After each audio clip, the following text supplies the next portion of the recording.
Daniel Nash, el hombre que dobló las rodillas y sacudió los cielos. No tenía púlpito, pero donde oraba, temblaban los cielos. No firmó libros, pero lo que escribió en el mundo espiritual cambió ciudades. Mientras otros brillaban en los escenarios, él lloraba en los cuartos. Su nombre era Daniel Nash, y fue el secreto detrás de algunos de los avivamientos más poderosos de la historia. Pocos nombres están tan escondidos en las páginas de la historia cristiana, y sin embargo, tan profundamente inscritos en el corazón de Dios. Daniel Nash no fue predicador principal, no organizó cruzadas, no buscó cámaras ni títulos, pero fue un guerrero invisible. Mientras el mundo veía a Charles Finney estremecer auditorios con el poder del Espíritu, Nash ya había ganado la batalla en lo invisible. Hoy, mientras generaciones claman por avivamiento, pocos saben que un hombre como Nash ya modeló cómo hacerlo posible. De rodillas. Daniel Nash nació en 1775 en un tiempo donde la nación americana aún luchaba por afirmarse como república. Nació en Massachusetts, tierra de raíces puritanas, y desde joven demostró inclinación por las escrituras, la enseñanza y una devoción profunda por Dios. No fue un niño prodigio. No hay relatos de sueños proféticos en su infancia ni de llamados audibles. Pero en lo secreto de su crecimiento, algo se gestaba en su alma, una sensibilidad por lo eterno y una carga por el destino de las almas. Fue ordenado como pastor en la iglesia presbiteriana y sirvió fielmente, aunque sin mucha notoriedad. Durante años fue un ministro más, hasta que, a sus 40 y tantos años, un giro espiritual lo arrojó a su verdadera asignación, la intercesión ferviente. En medio de una crisis de salud y tras enfrentar el rechazo e indiferencia de su iglesia local, Nash fue llevado a lo profundo, no al púlpito, sino a la habitación secreta de oración. Allí, no predicó sermones, pero lloró almas, no citó teologías complejas, pero descargó clamor puro desde lo más hondo del espíritu. Fue allí donde fue quebrantado, bautizado en lágrimas y marcado con una pasión que no podía explicarse con palabras. Desde ese momento, Nash dejó de ser simplemente un pastor rural. Se convirtió en un Leví moderno, alguien que llevaba el incensario delante de Dios por el pueblo, por las ciudades, por la tierra. A principios del siglo XIX, Charles Finney comenzaba a ser conocido por su predicación poderosa. Era carismático, valiente, disruptivo, pero aún no contaba con el respaldo profundo del cielo que cambiaría regiones completas. Hasta que apareció Daniel Nash. Finney y Nash se conocieron en una de las campañas. Pronto, Finney entendió algo. Donde Nash oraba, el poder de Dios caía con peso sobrenatural. Así nació una sociedad que cambiaría la historia espiritual de los Estados Unidos. Nash no quería el micrófono. Su arma era la intercesión intensa, estratégica y prolongada. Iba antes que Finney a cada ciudad. Llegaba semanas antes, alquilaba una habitación y comenzaba a clamar hasta que el cielo se abría. No era extraño encontrar a Daniel Nash en habitaciones oscuras, en sótanos fríos o en graneros abandonados, postrado en el suelo, llorando en voz alta. A veces oraba 3 días sin comer. Otras, ni siquiera salía de su habitación mientras Finney predicaba. En una ocasión, alguien fue a buscarlo para invitarlo al culto. Lo encontraron postrado, sudando y temblando, con estas palabras en sus labios: «Estoy dando a luz almas, no puedo ir ahora. Estoy en medio de una batalla por esta ciudad». Su enfoque era claro: derrumbar las fortalezas antes de que los sermones comenzaran. El Espíritu Santo se movía porque un hombre había sembrado clamor, lágrimas y ayuno. Finney dijo de Nash: «Cuando entrábamos a una ciudad, a veces los corazones ya estaban quebrantados. Gente se caía llorando antes de llegar al templo. Yo predicaba, sí. Pero Nash había peleado la verdadera batalla». En una ocasión, Nash entró con otros 2 intercesores en una ciudad conocida por el pecado y la indiferencia. Oraron durante días. Cuando comenzó la campaña, más de 1000 personas se convirtieron en una semana. Otra vez, mientras oraba por un grupo de jóvenes rebeldes, Nash recibió una palabra del Señor. En 7 días, o los salvo o los quiebro. Efectivamente, el 7º día, los jóvenes llegaron al culto, llorando, temblando y pidiendo perdón. A diferencia de muchos predicadores de su tiempo, Nash no escribió libros, no organizó ministerios, no formó una escuela. Su vida fue una ofrenda diaria en el altar de la intercesión. No buscó aplausos. A menudo, ni siquiera era mencionado. Y sin embargo, era el arma secreta del cielo donde él oraba. La gloria descendía. Vivía con poco. Comía lo necesario. Dormía lo justo. Pero su espíritu estaba encendido. Él sabía que su llamado no era llenar estadios, sino llenar la atmósfera con el perfume de la oración ardiente. En 1831, Daniel Nash murió. Fue enterrado en un pequeño cementerio en Nueva York. Su lápida, simple, dice: Daniel Nash, laborer with Finney Mighty in prayer. Poco tiempo después, Charles Finney dejó el ministerio itinerante. Él mismo dijo: desde que Nash partió, algo en la atmósfera ha cambiado. La carga es más pesada, la tierra más dura, el cielo más callado. Fue como si el pilar que sostenía el altar invisible hubiera sido removido, y con él, una era de avivamiento comenzó a cerrarse. Hoy, casi nadie recuerda su rostro. No hay estatuas en su honor. Pero en el cielo, cada alma ganada a través de las campañas de Finney lleva la marca de las lágrimas de Nash. Su vida nos enseña que el avivamiento comienza donde la oración se vuelve quebranto. Que los verdaderos gigantes no siempre gritan, pero siempre lloran. Que Dios no necesita celebridades, sino hombres escondidos, quemando incienso en el lugar secreto. En las primeras décadas del siglo XIX, el norte del estado de Nueva York era un territorio agreste y difícil. Allí vivían colonos, agricultores, indígenas y buscadores de fortuna en un ambiente duro y muchas veces hostil. La vida era sencilla, pero la condición espiritual era muchas veces fría o inestable. Fue en esa frontera, entre pueblos dispersos y caminos de tierra, donde Daniel Nash escogió plantar su ministerio. No en grandes ciudades, sino en comunidades donde la iglesia apenas había echado raíces.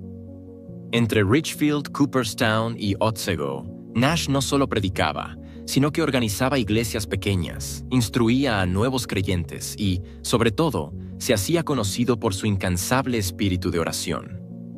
Mientras los predicadores contemporáneos se enfocaban en las multitudes, Nash entendió que la batalla más grande no se ganaba en el púlpito, sino en el altar invisible. Su estrategia era clara: llegar semanas antes del avivamiento. Alquilar un cuarto austero, a menudo un sótano frío y oscuro. Orar sin descanso, pidiendo que Dios ablande corazones, derribe fortalezas espirituales y prepare a los oyentes. Su intercesión era intensa y prolongada. Pasaba horas en ayuno y súplica. Cuando Finney y otros evangelistas llegaban, encontraban una atmósfera ya saturada por el Espíritu Santo. Para Nash, orar no era un acto pasivo. Era una guerra espiritual. En su diario, describía escenas donde los demonios parecían levantar murallas en torno a las ciudades. Él respondía con lágrimas, ayuno y clamor tan fuerte que parecía quebrar los muros invisibles. Su confianza no estaba en estrategias humanas ni en métodos de moda, sino en la soberanía de Dios. Sabía que sin oración, el mejor sermón no pasaba de ser un sonido vacío. Nash nunca buscó protagonismo. Vivía en pobreza relativa, casi como un monje errante. Su ropa sencilla, su dieta frugal y su estilo de vida austero hablaban de un hombre cuyo tesoro estaba en el cielo. No se le veía predicar en grandes auditorios, tampoco era conocido por discursos elocuentes. Su poder residía en la humildad profunda y la convicción férrea que moldeaban cada oración. La relación entre Nash y Finney fue una de las alianzas más poderosas en la historia de los avivamientos. Finney era el predicador dinámico, el hombre que llamaba a la multitud a levantarse y decidir. Nash, en cambio, era el soldado que abría camino en la oscuridad para que el fuego llegara con fuerza. Finney mismo reconoció: nada hacía más eficaz mi ministerio que el clamor de Nash en la ciudad semanas antes. Su colaboración demostró que la predicación y la oración no son rivales, sino aliados esenciales. Los frutos del ministerio combinado de Nash y Finney se reflejaron en cambios sociales notables: reducción significativa de la criminalidad, renovación moral en comunidades duras, crecimiento explosivo de las iglesias, movimiento de reconciliación entre grupos enfrentados. La historia recoge testimonios de ancianos que recordaban los días en que el llanto de Nash preparaba el alma para la luz de Finney. Nash vivió en un tiempo donde el racionalismo y el deísmo ganaban terreno.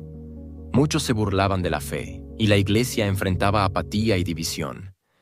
Pero él no se rindió. Su respuesta fue: más oración, más clamor, más insistencia. No buscaba confrontar con argumentos, sino conquistar con lágrimas. Detrás del guerrero de la oración estaba un hombre de familia amoroso. Casado con Olive Lusk, compartieron una vida sencilla pero marcada por la fe profunda. Su esposa apoyaba su llamado, cuidaba de su hogar y alentaba su ministerio en las sombras. Nash no veía la oración como un acto ocasional, sino como un estado permanente. En medio de tareas diarias, su mente y corazón estaban en diálogo constante con Dios. Oraba en caminatas, en silencio y en voz alta. Su vida era una sinfonía de súplicas y alabanzas. Daniel Nash fue pionero en lo que hoy llamaríamos una estrategia espiritual integral: preparar el terreno antes de la siembra. Entendió que los frutos duraderos no se cosechan solo con predicación apasionada, sino con una oración intensa, persistente y dirigida, que derriba las fortalezas invisibles del pecado y abre caminos para que la palabra cale en los corazones. Su metodología fue simple, pero revolucionaria. Llegar 3 a 4 semanas antes del avivamiento. Reunirse con pequeños grupos de intercesores. Orar con ayuno, en clamor profundo, derramando lágrimas. Orar sin asistir a los cultos de Finney, dejando que el Espíritu trabaje en la oscuridad. Esta estrategia elevó la efectividad de las campañas evangelísticas a niveles impresionantes, con tasas de conversión de hasta el 80%, lo cual era extraordinario para la época. La Nueva York rural de aquel entonces estaba saturada de resistencias espirituales. Alcoholismo, violencia doméstica, superstición y religiosidad superficial, tensiones raciales y culturales. Nash percibía que estos males no solo eran sociales, sino reflejo de fortalezas espirituales que debía romper en oración. Sus súplicas eran como flechas al cielo, derribando barreras para que la gracia pudiera fluir. Hay registros de conversos que atribuyeron su despertar espiritual a la influencia previa de las oraciones de Nash. Por ejemplo, la esposa de un funcionario público confesó que antes de la llegada de Finney, ella ya sentía una convicción profunda mientras Nash oraba. El clamor silencioso de Nash estaba preparando su corazón para la recepción del mensaje. Finney mismo reconocía que la mayor parte del trabajo de preparación no lo hacía él, sino el soldado de oración Nash. Nash no se aprovechó de su ministerio, no acumuló riquezas ni buscó fama. Vivió en sencillez, a veces en condiciones difíciles y muchas veces lejos de su familia. Su único anhelo era cumplir con su llamado, sin importar el costo. La vida de Nash nos deja claras lecciones para quienes buscan influir en la sociedad por medio de la oración. Paciencia. No todo cambio es inmediato. Persistencia. La oración continua es poderosa. Humildad. No buscar reconocimiento sino la gloria de Dios. Colaboración. Trabajar en equipo con otros creyentes y con líderes visibles. Enfoque. Orar con un propósito claro, apuntando a las necesidades específicas de la comunidad. Daniel Nash no es un nombre conocido para la mayoría, pero es indispensable para comprender el éxito del segundo gran avivamiento. Sin su intercesión, es probable que las campañas de Finney no hubieran tenido el mismo impacto ni la misma durabilidad. Algunos historiadores lo llaman El verdadero arquitecto espiritual del avivamiento en Nueva York. Capítulo 24. El testimonio que inspira.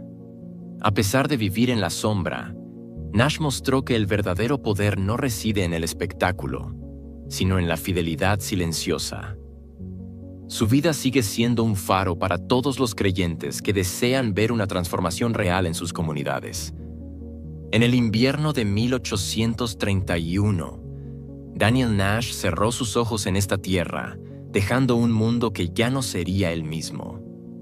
Se dice que murió en actitud de oración, como siempre vivió. Sus últimos años fueron una mezcla de sufrimiento físico y fervor espiritual. Pese a su salud deteriorada, no abandonó el altar invisible donde batalló por las almas. Su muerte fue como la caída de un gigante en el reino espiritual. No hubo estruendo, pero sí un vacío que se sintió en el cielo y en la tierra. Aunque su nombre no sea frecuente en sermones o libros populares, el impacto de Daniel Nash resuena en muchas generaciones de intercesores. Ministerios de oración, movimientos de avivamiento, iglesias renovadas y campañas evangelísticas exitosas han seguido el modelo silencioso que él trazó. Muchos han aprendido que la oración ferviente no es solo la antesala del ministerio, sino el ministerio mismo. En un tiempo donde el activismo, las redes sociales y el ruido parecen dominar, la vida de Nash desafía a la iglesia a regresar al fundamento. El poder de la oración constante y sacrificada. La importancia de la preparación espiritual antes de actuar. El valor del anonimato y la humildad en el servicio. La necesidad de equipos que oren antes de que la multitud llegue. Nash nos deja con un mensaje claro. El avivamiento verdadero comienza donde el hombre y la mujer de Dios se apartan al lugar secreto para orar, llorar y clamar. No en el estrado, no en la plataforma, sino en la soledad donde nadie ve. Porque allí, en ese lugar oculto, se mueven los cimientos del cielo y de la tierra. Daniel Nash no buscó gloria humana. Su vida fue un testimonio de que el poder de Dios muchas veces se manifiesta en la fidelidad silenciosa, en la oración persistente y en la humildad que se oculta. Cuando el cielo se abre y las multitudes se convierten, detrás de ese mover hay muchas veces un hombre o una mujer como Nash, que han doblado sus rodillas y han clamado hasta que el cielo respondió. Final del formulario.